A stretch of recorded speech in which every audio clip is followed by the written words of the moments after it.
네, 오늘 하나님의 말씀은 사도행전 8장 4절에서 8절 말씀입니다. 예, 큰 기쁨이 있더라. 예, 8절에 큰 기쁨이 있더라고 그랬죠. 사마리아 성에 큰 기쁨이 임한 것은 그리스도의 복음 때문입니다. 우리의 심령의 기쁨이 넘치는 것은 예수 그리스도의 십자가 복음이 있기 때문이라는 것을 우리가 깨달아야 될 줄로 믿습니다. 예수님께서 십자가에서 죽으시고 부활하셔서 제자들에게 나타나셨습니다. 그리고 40일 동안 함께 동행하시다가 때가 되어 하늘로 승천하시고 보혜사 성령님을 우리에게 보내주셨습니다.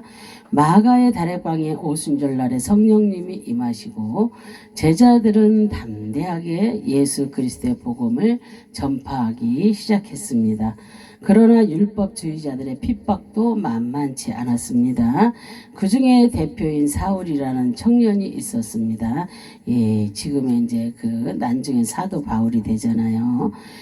스데반 집사가 예수 그리스도의 복음을 선포할 때에 많은 사람들이 스데반에게 돌을 던졌습니다. 그곳에 사울이라는 청년이 대표하고 서 있었습니다.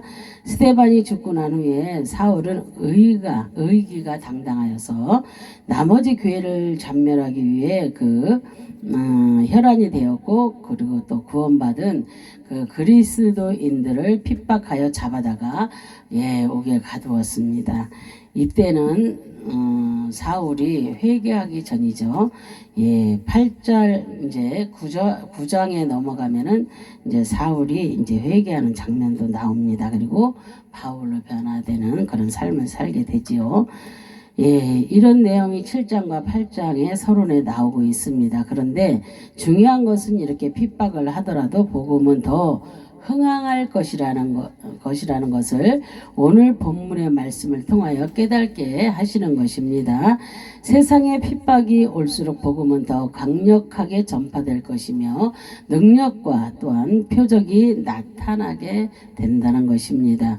그리고 십자가의 복음은 절대 굽히지 않고 사마리아 성으로 전파되어 나가는 것입니다. 그래서 복음이 선포될 때에 사마리아 성에 큰 기쁨이 있었습니다.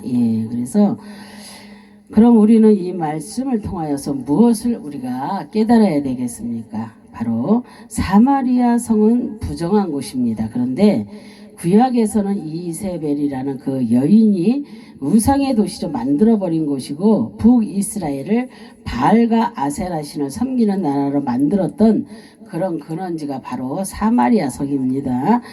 그런데 신약에서는 이 성에 예수님이 직접 찾아가셨습니다. 그리고 우물가의 여인을 만나 주셨잖아요.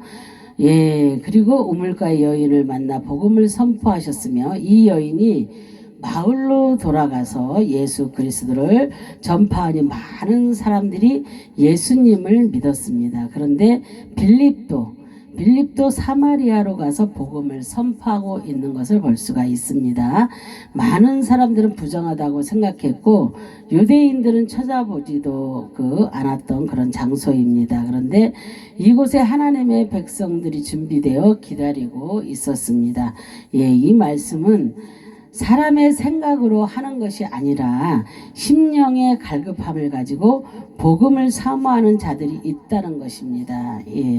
지금 우리나라 대한민국에도 얼마나 많은 자들이 그런 곳이 있겠습니까? 그런데 우리가 복음을 다 선포하지 않기 때문에 그들이 주님을 만나지 못하는 것입니다. 그래서 주님께서 우리에게 지상 명령을 내렸잖아요. 사마리아 땅 끝까지라도 가서 복음을 선포하라고, 그죠?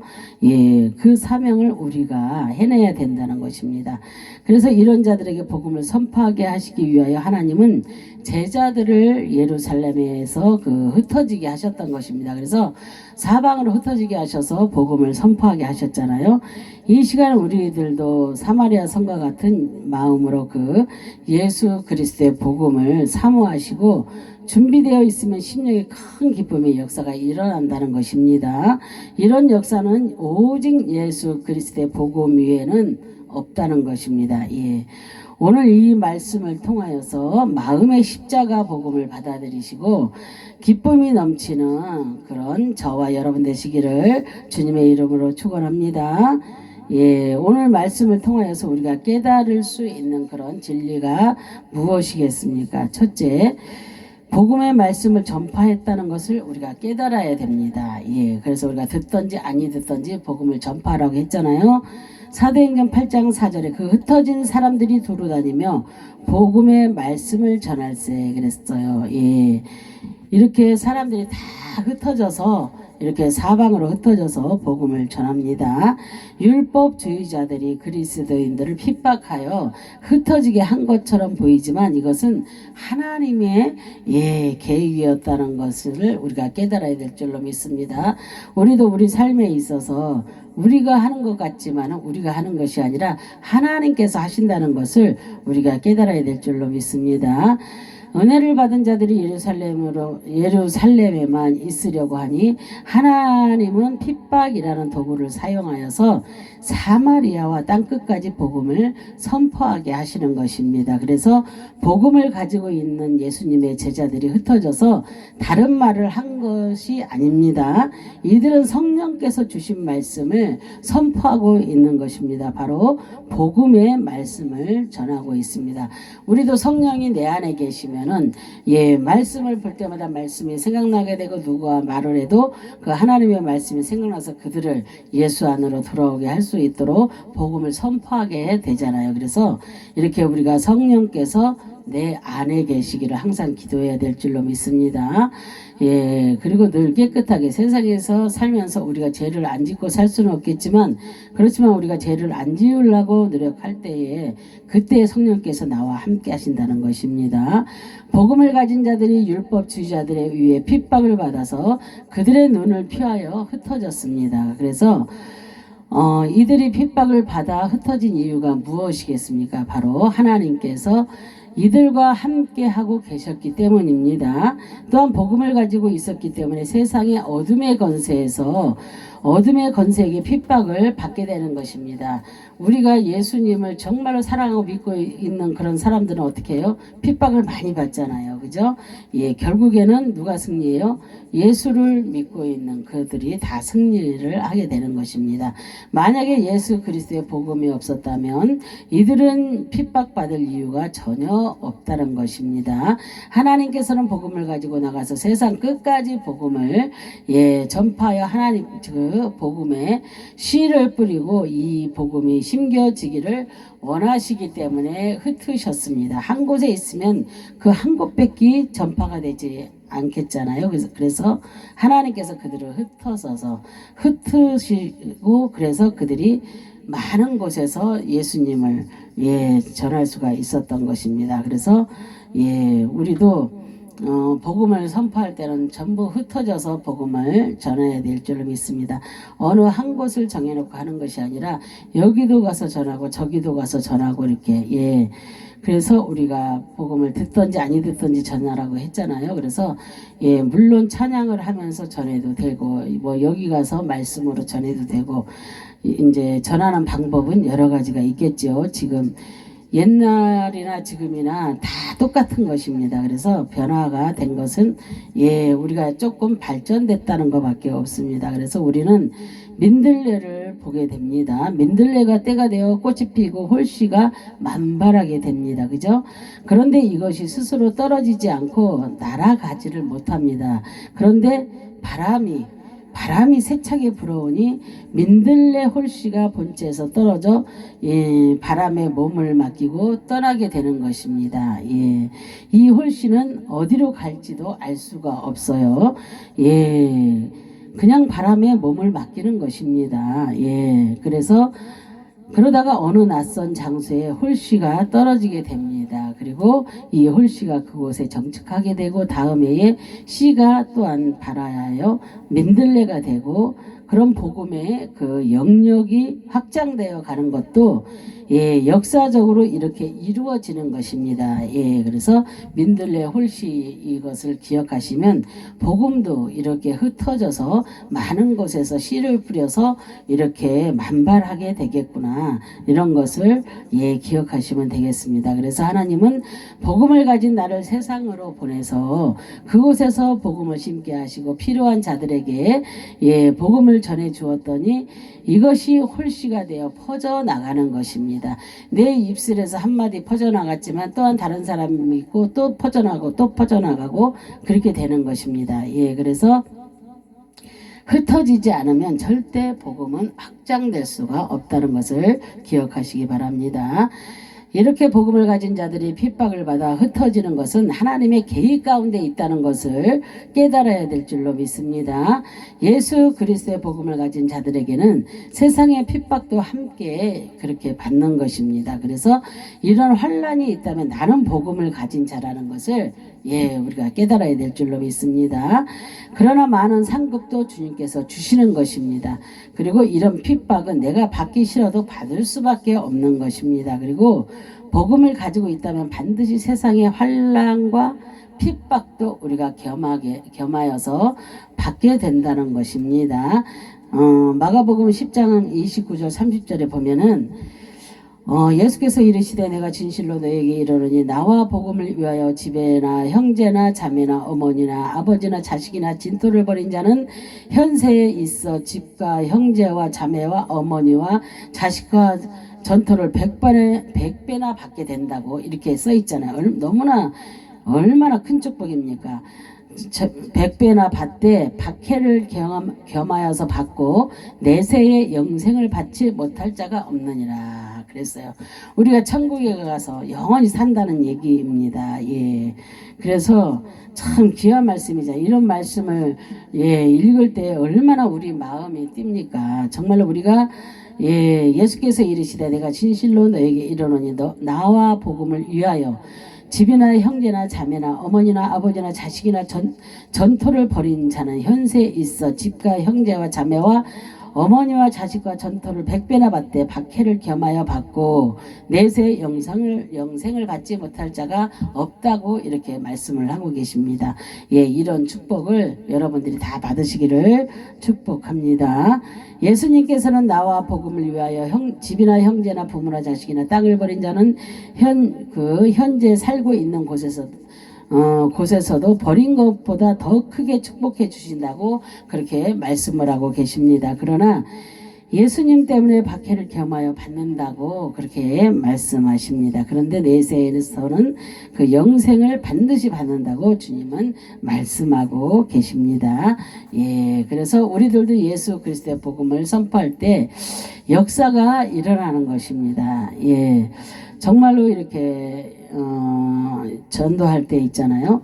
내가 성남에 가서 전도할 때 거기는 어르신들 사역도 같이 하는데 수요일날 전도를 하고 있는데 어떤 어르신이 지나가는데 그 어르신을 붙잡고 전도를 했어요. 그랬더니 그 어르신이 그 금요일날 예배 드리는 날도 저와 만나자고 했어요. 그런데 저는 그때 진짜 몸이 아파서 못 갔는데 그 어르신이 와서 저를 찾더래요.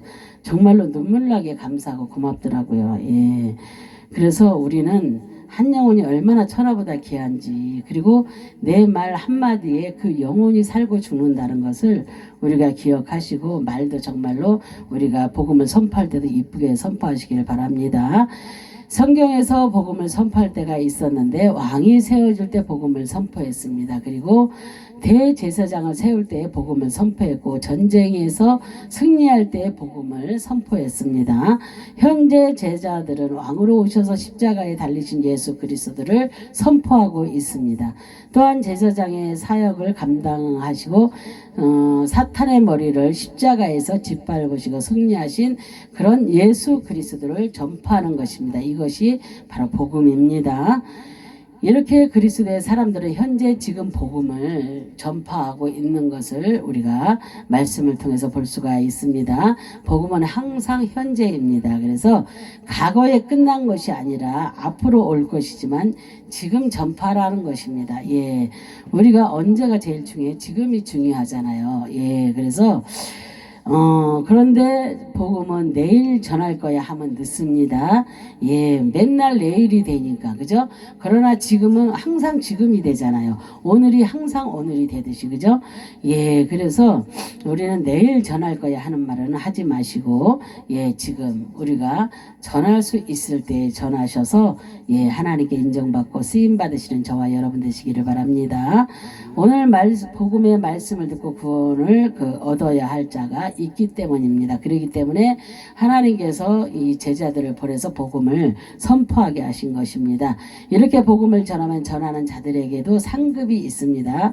예, 마음의 기쁨이 넘치고 하나님이 함께 하셔서 복을 주시는 것입니다. 우리가 주님의 일을 하고 나면 우리가 그렇잖아요. 장애인들에 가서 장애인 섬기고 어르신들 가서 어르신, 노숙자들 가서 노숙자 섬기고 여기저기 가서 이렇게 섬기고 나면 우리한테 뭐가 있어요? 뭐가 남아요? 다 주고 남는 게 뭐예요? 기쁨이잖아요. 감사잖아요. 그것이 축복입니다. 그래서 우리는 이러한 축복을 여러분들이 다 받으시길 바랍니다. 이제부터 지금 당장 복음을 선포를 하시라는 것입니다. 두 번째로 사마리아의 부정한 곳에 복음을 선포하니 기적이 일어났다는 것을 우리가 깨달아야 될 줄로 믿습니다. 사도행전 8장 5절 7절 보면은 빌립이 사마리아 성에 내려가 그리스도를 백성에게 전파하니 무리가 빌립의 말도 듣고 행하는 표적도 보고 마음으로 그가 하는 말을 따르더라 그랬어요. 많은 사람에게 붙었던 더러운 귀신들이 크게 소리를 지르며 나가고 또 많은 중풍병자와 못 걷는 사람이 나으니 그랬어요. 예, 그래서 빌립은 핍박을 받아 흩어졌는데 사마리아 성으로 내려갔습니다. 그래서 이곳에서 예수 그리스도를 전파하고 있는 것을 볼 수가 있습니다. 빌립은 자신의 이야기는 하지 않았습니다. 십자가 복음을 선포하니 사마리아 성에 있는 사람들이 말씀을 듣고 행하는 표적도 보았다고 말씀하고 있습니다. 그래서 우리는 내 말을 하는 것이 아니라 우리는 복음을 전할 때 예수 그리스도만 전해야 됩니다. 그것이 복음입니다. 그리고 빌립의 말을 따르게 된 것입니다. 그뿐만 아니라 사람들에게 붙어있던 더러운 귀신들이 떠나가고 중풍병자와 못 걷는 자들이 고침을 받았습니다. 바로 이것이 복음의 능력입니다. 그래서 우리는 말씀이 아니면 귀신들이 떠나갈 수가 없고 병자들이 나을 수가 없는 것입니다. 또한 예수를 믿을 수도 없습니다. 그래서 우리가 말씀으로 내 말이 아닌 복음의 말씀, 예, 그런 것을 전할 때 그런 능력의 역사가 일어난다는 것을 우리가 믿어야 될 줄로 믿습니다.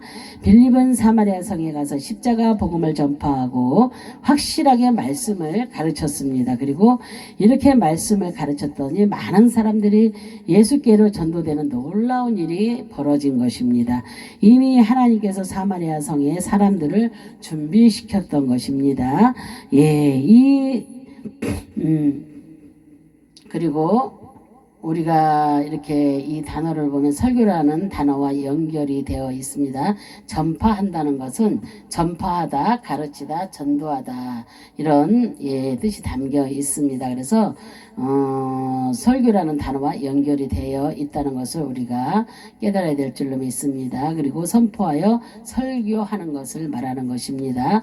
그렇다면 우리들도 십자가 복음을 설교하듯이 우리가 선포하여 확실하게 알아들을 수 있도록 복음을 가르쳐야 됩니다. 그래서 우리가 많은 말을 알기보다는 간략한 말씀 한마디로 우리가 그냥 예수 믿으세요 한마디만 해도 믿는 자가 있는가 하면 또한 어느 사람은 또 알아듣기 쉽게 여러 가지 말씀을 또 해야 듣는 사람도 있잖아요. 그런 것을 우리가 설교하듯이 선포하여 확실하게 알아들을 수 있도록 복음을 가르쳐야 된다고 합니다. 그래서 빌립은 복음을 하나하나 쪼개어 확실하게 그 사마리아 성의 사람들에게 가르쳐주고 있는 모습을 볼 수가 있습니다.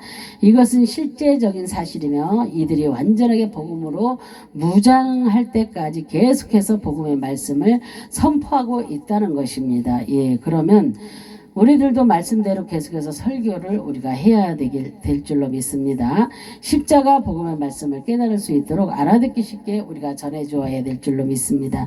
그래서 이것은 하나님은 우리들에게 맡겨주신 그런 일입니다. 그래서 우리가 이런 것들을 절대로 잊어버리지 마시기 바랍니다. 예, 그리고 빌립이 복음을 선포하자 사마리아의 성에 있는 사람들은 빌립의 말씀을 그렇게 따르기 시작했습니다. 그리고 이들은 세상에서 부정하게 살았던 삶을 주의하면서 다시는 죄악의 길을 가지 않으려고 하는 것입니다. 그리고 하나님의 말씀에 몰두하여 최선을 다하고 오직 주님을 받아들이기 위하여서 말씀을 따라가는 것입니다. 이렇게 구원을 받은 자들은 자신들의 삶에서 하나님을 향하여 방향을 돌리는 것입니다. 이런 자들의 심령에는 아이가 엄마 뱃속에 잉태된 것처럼 예수 그리스도가 잉태되어 시작되는 것입니다. 그래서 예수 그리스도를 소유하여 자신의 것으로 취하고 다시는 예수 그리스도의 십자가 그 복음을 버리지 않고 끝까지 소유한 자들이 주님의 말씀을 따른다는 것을 보여주고 있는 것입니다. 이렇게 복음의 말씀을 들은 자들은 빌립을 따르는 것이 아닙니다. 예, 그래서 그 빌립이 전해준 예수 그리스도를 따르는 것입니다. 예, 그리고 이렇게 빌립은 설교를 했지만 많은 사람들은 빌립을 우러러보지 않았습니다. 그리고 그 설교에 내주하고 계시는 예수 그리스도의 진리의 말씀을 따라간 것이 확실합니다. 예, 그래서 우리는 말씀을 전하는 목사님들을 보면 안 돼요. 사람을 보면 우리가 넘어지고 쓰러지고 자빠집니다. 그러나 그 말씀을 듣고 말씀을 따라갈 때에 우리는 그렇게 서서 갈 수가 있는 것입니다. 쓰러지지 않습니다. 예, 그래서 실제로 복음을 따라간 것이며 이 복음을 버리지 않고 계속해서 따라간 것입니다. 그리고 어떤 사람들은 설교자 때문에 교회에 나간다고 하는 사람도 있어요. 예, 이것은 잘못된 신앙생활을 하고 있는 것입니다. 그리고 설교자는 설교를 할 때에 자신이 나타나서는 안 된다는 것입니다. 예. 예수 그리스도가 나타나야 합니다. 그래서 오늘 말씀에 빌립은 절대 나타나지 않았습니다. 만약에 설교에 빌립이 나타났다면 사람들은 빌립을 아마 따라갔을 것입니다. 그러나 하지만 빌립이 하는 말을 따라갔다고 말씀하고 있습니다. 빌립이 하는 말이 뭐예요? 바로 주님이잖아요. 복음이잖아요. 예, 그 말씀을 따라갔다고 이렇게 말씀하고 있습니다. 이 말은 바로 예수 그리스도의 진리의 복음이라는 것입니다. 오늘도 복음의 말씀을 따라가시고 예수 그리스도를 계속해서 따라가시기를 바랍니다. 예, 그래서 세 번째로 사마리아 성에 큰 기쁨이 있었다는 것을 우리가 깨달아야 될 줄로 믿습니다. 사도행전 8장 8절에 보면은 그 성에 큰 기쁨이 있더라 그랬어요. 사마리아 성의 빌립의 복음을 선포했더니 큰 기쁨의 역사가 일어났습니다.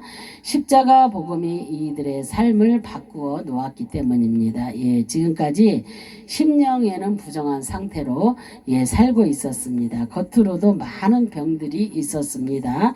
자신 스스로 고침받을 수가 없었습니다. 그런데 주님께서 질병을 고쳐주시고 영적으로는 더러운 귀신들을 몰아내 주시니 사마리아 성의 평안이 그렇게 찾아온 것입니다. 예, 그래서 사마리아 성에는 부정하다고 생각하며 유대인들은 사람으로 취급도 하지 않았습니다. 그러나 복음이 들어가니 이들은 부정한 자가 아니라 의로운 자가 된 것입니다. 복음의 말씀을 통하여서 사마리아 성의 사람들에게 놀라운 일이 나타났습니다. 기적과 표적이 나타났으며 병자들과 귀신 들린 자들, 그런 자들이 고침을 받는 일들이 그렇게 일어나게 된 것입니다. 그리고 그들의 심령에 주님이 항상 계시고 장막을 치듯이 그들의 심령에 그렇게 거주하게 된 것입니다. 그리고 주님이 거주하시니 기쁨이 넘치지 않을 수가 없습니다. 우리도 내 안에 주님을 모시고 사는 사람들은 항상 기쁨이 넘칩니다.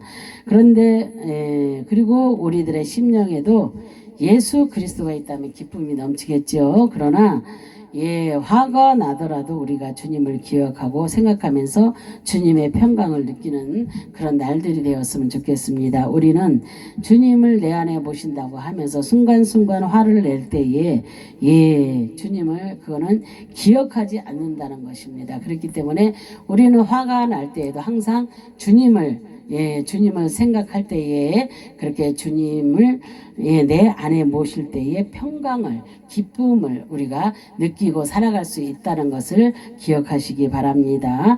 그리고 이렇게 사마리아 성에 기쁨이 넘친 사실이 실제적으로 있었습니다. 그 이유는 빌립의 그 복음을 전파하고 있었기 때문입니다. 그런데 놀라운 것은 사마리아 성에 십자가 복음이 선포될 것이 계획되어져 있었다는 것입니다. 그리고 사람은 부정하다가 생각하여 가지도 않았지만 하나님은 이런 자들을 찾아가고 있다는 것입니다. 그런데 아무나 이런 기쁨을 누리는 것이 아니라 예수 그리스도를 내가 믿고 의지하고 내 안에 모셔드렸을 때에 나에게 속죄의 기쁨이 넘치게 되며 육체의 질병이 떠나게 되고 영혼의 고통이 사라지게 되는 것입니다. 우리가 오늘 빌립이 이렇게 복음을 전파하는 것을 통해서 우리가 무엇을 배웠습니까? 정말로 많은 것을 배웠잖아요. 현재 나의 심령의 상태가 사마리아와 같은 우리가 척박한 그런 상태인지 한번 점검해 보시기 바랍니다. 사람들이 나를 죄인이라고 생각하고 내 자신도 죄인이라고 생각하여 그런 그런 고민도 한 번쯤 해봐야 될 줄로 믿습니다. 그리고 하나님은 나를 돌아보시고 이미 알고 계시고 또한 아니라고 말씀하고 있습니다. 그래서 우리가 정말로 예수를 믿고 정말로 내 안에 예수를 모시고 산다면은 하나님께서는 이제 너는 아니다. 세상에 그런 더러운 생활했던 그런 네가 아니고 이미 내가 너를 만세전부터 택하여 내가 너를 불렀느니라. 그리고 너는 내 자녀니라. 이렇게 하나님께서는 말씀하고 계시는 것입니다. 그렇게 인정받으시기 바랍니다. 그래서 예수 그리스도의 십자가 복음을 전해주는 것입니다. 그래서 이제부터 여러분의 심령에는 기쁨이 넘치면 그렇게 좋지 않았던 그런 생각들과 또한 마음들이 하얗게 지워질 것입니다. 내 안에 정말로 많은 고난과 고통과 또한 이렇게 많은 미움과 저주했던 모든 것들이 얼마나 사람들 마음속에는 누구나 다 아무리 예수님을 확실하게 믿는다고 하지만 정말로 조금의 한켠에는 있을 것입니다. 그러나 내가 온전히 정말로 예수의 뜻대로 예수님을 내 안에 모시고 산다고 마음을 먹고 계속 작정을 하다 보면은 하나씩 다 내 안에서 그런 모든 것들이 나쁜 것들이 다 떠나가게 됩니다. 그래서 예수님을 내 안에 모시는 것이 얼마나 중요한지 모릅니다. 너희의 죄가 아무리 지능같이 붉을지라도 양털같이 희게 된다고 주님은 말씀하십니다. 그래서 우리는 항상 우리의 죄를 우리가 예배드리기 전에 무엇 먼저 해요? 회개 먼저 하잖아요. 그죠? 그럼 우리의 죄가 아무리 지능같이 붉을지라도 주님의 깨끗하신 그 보혈의 피로 양털같이 그렇게 희게 된다고 그렇게 말씀을 하고 계시는 것을 볼 수가 있습니다. 그래서 이 시간 주님은 나를 찾아오셨습니다. 그리고 하찮은 인생이지만 주님은 이미 나를 구원의 계획을 세워 놓으시고 이 시간에 오셨습니다. 여러분 마음에 오셨습니다. 세상에 잘난 사람들이 아무리 나를 비웃고 못났다고 하더라도 주님은 나를 잘났다고 높여주시고 부정하지 않다고 하시며 내가 너를 위해 모든 것을 짊어지셨다고 말씀하고 계십니다. 나의 육체의 짐과 영혼의 짐을 주님은 십자가에서 모두 헐어버리셨습니다. 그래서 무거운 짐을 가지고 이제는 고민하지 마시기를 주님의 이름으로 축복합니다. 그래서 주님은 나의 모든 육체와 영혼의 짐을 십자가에서 청산해 주셨는데 나는 아직도 짐이 있다고 생각하면 이렇게 생각하고 있다면 얼마나 미련한 생각이겠습니까? 그래서 이런 생각들을 다 버리시고 주님이 나를 위해서 모든 것을 청산하셨다는 것을 우리가 마음으로 믿어 깨달으시기 바랍니다. 이제 내 심령이 예수 그리스도로 모셔드리고 십자가 복음의 말씀이 그 사마리아 성에 들어온 것처럼 내 심령에도 이 시간 스며들었다는 것을 기억하시기 바랍니다. 아멘. 올 한 해는 사마리아 성에 기쁨이 넘친 것처럼 여러분의 삶에도 기쁨이 넘치는 놀라운 그런 역사가 일어났다는 것을 믿으시는 저와 여러분 되시기를 주님의 이름으로 축원합니다. 아멘. 그런 삶이 되시기를 진심으로 축복합니다. 기도하겠습니다. 할렐루야. 참으로 좋으신 하나님 감사와 영광과 존귀를 올려드립니다. 정말로 아버지 하나님께서 그 아버지 하나님 율법자를 통하여서 이 모든 하나님의 제자들을 흩어버리시고 그들이 아버지 흩어져서 정말로 아버지 사마리아 땅끝까지 복음을 전할 수 있는 그런 자들로 만들어서 아버지 하나님 사마리아 성에까지 가서 이렇게 빌립이 하나님의 말씀을 전할 때 그들이 믿고 받아들인 것처럼 지금 아버지 하나님의 이 말씀을 듣는 모든 이들이 정말로 온전히 주님을 받아들이고 내 안에 모시고 내 안에 있던 모든 짐덩어리 다 던져버리고 온전히 주님만 모시고 기쁨으로 올 한 해도 승리하는 삶을 살아갈 수 있는 모든 일들이 될 수 있도록 하나님 축복하여 주시기를 간절히 바라고 소망하며 예수 그리스도의 이름 받들어 기도합니다. 아멘. 아멘. 아멘.